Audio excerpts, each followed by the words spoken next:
शासन प्रशासन अवैध कार्य, अवैध गतिविधि और अवैध कब्ज़ा, अवैध निर्माण, इन सारी चीज़ों के खिलाफ निरंतर कार्रवाई करता रहा है। और आपने देखा है कि पिछले काफ़ी समय से हम लोगों ने शहरों के चौड़ीकरण के दौरान और शहर के विकास के दौरान भी बहुत सारे जो अवैध अतिक्रमण थे, अवैध कब्जे थे, उनके खिलाफ कार्रवाई की है। और प्राधिकरण, विकास प्राधिकरण, जो भी अवैध निर्माण है उनको एक निर्धारित प्रक्रिया के अनुसार कार्रवाई करके नोटिस भी देता है, और जो अवैध निर्माण है या अवैध कब्ज़ा है उनके खिलाफ कार्रवाई भी करता है। और इस मामले में भी विकास प्राधिकरण के द्वारा जो अवैध निर्माण है जावेद पंप का, इनका जो अवैध निर्माण था उसको निर्धारित प्रक्रिया का पालन करते हुए, नोटिस वगैरह की सारी कार्रवाई करते हुए, ये जो अवैध निर्माण था आज उसका डेमोलिशन किया है।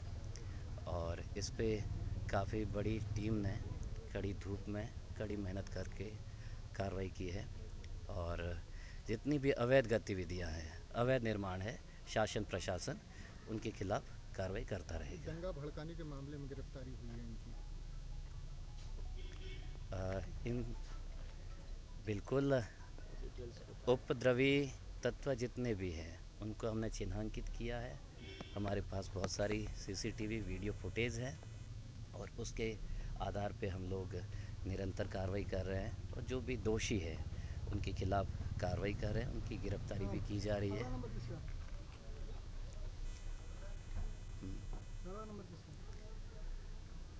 जो भी दोषी है, जिनकी वीडियो फुटेज मिलेगी, जिन उपद्रवी तत्वों ने सार्वजनिक संपत्ति को नुकसान करने का और जो धारा 144 लागू थी उसका उल्लंघन किया है, तो उनके खिलाफ बहुत कड़ी से कड़ी कार्रवाई की जाती रहेगी। देखिए, हमारे द्वारा और डीएम साहब के द्वारा और समस्त पुलिस प्रशासन के द्वारा अथक रूप से, बहुत बेहतर और विस्तृत रूप से समझाने बुझाने के बाद, मीटिंग करने के बाद भी शुक्रवार के दिन 10 जून को जो भी घटना हुई थी अटाला एरिया में और खुलदाबाद के अन्य इलाकों में, करेली में, उसमें 29 गंभीर धाराओं में मुकदमा दर्ज किया गया था।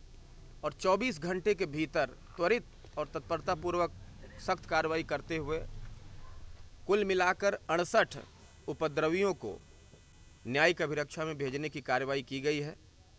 इसमें से 64 उपद्रवी बालिग हैं, जबकि 4 नाबालिग घोषित हुए हैं। उसके बाद कुल 23 अन्य उपद्रवियों को वीडियो फुटेज और सीसीटीवी फुटेज के आधार पर चिन्हित करते हुए उनसे सघनतापूर्वक पूछताछ की जा रही है, उनके खिलाफ सबूत देखे जा रहे हैं। इस प्रकार से कुल अब तक 91 लोगों को हिरासत में लेकर कार्रवाई की गई है। इन 23 के खिलाफ सबूत इकट्ठे किए जा रहे हैं। सबूत मिलने पर ही कार्रवाई होगी, किसी बेकसूर पर कार्रवाई कतई नहीं होगी। और उसी सिलसिले में आज मोहम्मद जावेद उर्फ जावेद पंप नाम का जो अभियुक्त था, जो अभी तक की तफ्तीश में इस पूरी घटना का सूत्रधार बन के उभर के आया है, उस पे, उसके अवैध निर्माण पे ये ज़िला प्रशासन और पीडीए के द्वारा कार्रवाई की गई है। इस कार्रवाई के दौरान उसके घर की सर्चिंग भी की गई और उसमें आपत्तिजनक सामान मिले हैं। टोटल जो आपत्तिजनक सामान मिले हैं, जिसमें अवैध असलहे और आपत्तिजनक पोस्टर वगैरह हैं, उसको कब्जे में ले लिया गया है। उसकी सूची बन रही है और उसको तफ्तीश में शामिल किया जाएगा। अगर आप डिटेल में बात करना चाहें तो जो भी असलहे मिले हैं उसमें एक 12 बोर का अवैध तमंचा है। इसके अलावा 315 बोर का एक तमंचा है और कई कारतूस बरामद हुए हैं।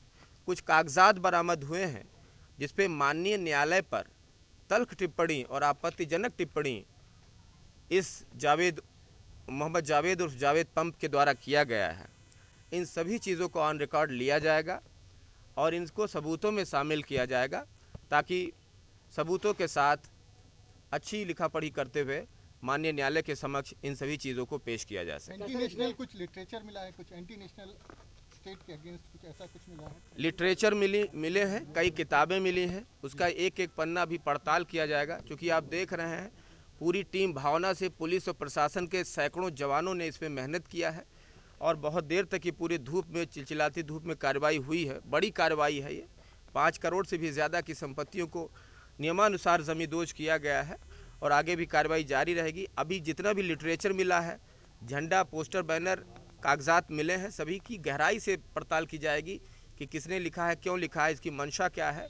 बहुत सारी चीज़ें अभी तफ्तीश में हैं, वो आपको जैसे मैं बताता आ रहा हूँ लगातार आपको बताया जाएगा। सर जावेद की जो बेटी है जाफरीन, उसका भी कुछ इसमें भूमिका पाई जा रही है आफरीन का? जैसा मैंने कल बताया था, उसके बाद से लगातार हमारी जो इन्वेस्टिगेटिव टीम है वो काम कर रही थी। सबूत मिलते ही कार्रवाई कर दी जाएगी, बिना सबूत के अभी कोई कार्रवाई नहीं होगी। आज इमाम गिरफ्तार हुए हैं अटाला मस्जिद के, कौन कौन गिरफ्तारी हुई है? नहीं, अभी कोई गिरफ्तारी नहीं है ऐसी, जी, पूछताछ की जा रही है। सबूत मिलने पे गिरफ्तारी की भी कार्रवाई की जा सकती है। कुछ बड़े नाम सामने आए थे जो MIM के कुछ नेता थे, उनकी किसी की गिरफ्तारी हुई है। जो शाह आलम है, प्रेसिडेंट थे, और एक और नाम था पार्टी से जुड़ा हुआ। कि मैंने पहले भी कहा था, हमारा किसी पार्टी से कोई लेना देना नहीं, न तो हम किसी के बारे में टिप्पणी करना चाहेंगे। जो भी क्रिमिनल माइंडसेट का होगा, बदनीयत होगा, जो छोटे छोटे बच्चों को, नाबालिग बच्चों को, अबोध बच्चों को आगे करके उनके भविष्य के साथ खिलवाड़ कर रहा है, उनकी ज़िंदगियों को बर्बाद कर रहा है, उनको हम कतई नहीं छोड़ेंगे। नाबालिग बच्चों को आगे करके जो दंगा फसाद कर रहे हैं, पथराव कर रहे हैं, उपद्रव कर रहे हैं, पुलिस प्रशासन पे पथराव कर रहे हैं, आम जनता पे पथराव कर रहे हैं, उनको कतई किसी भी सूरत में बख्शा नहीं जाएगा। क्या PFI जैसी किसी संस्था से भी कोई कनेक्शन निकल करके सामने आया? कुछ जो लिटरेचर मिला है, लोग कह रहे हैं कि उसका संबंध PFI से हो सकता है, इस तरह की चर्चा। देखिए, मैं दोबारा कह रहा हूँ कि किसी पार्टी का हम नाम नहीं लेना चाहेंगे इसमें, लेकिन जो भी नाम निकलेगा क्राइम और क्रिमिनल नेटवर्क से उसका नाता होगा, साजिश रचने में, फैलाने में, छोटे छोटे बच्चों को आगे करने में, ये सब में जिसका भी हाथ आएगा वो किसी भी दल, बल या संगठन से हो, कतई बख्शा नहीं जाएगा। It's great to see you here. Thank you for watching our work. If you haven't subscribed yet, don't forget to click the bell icon and subscribe to Mojo Story and support independent, robust journalism.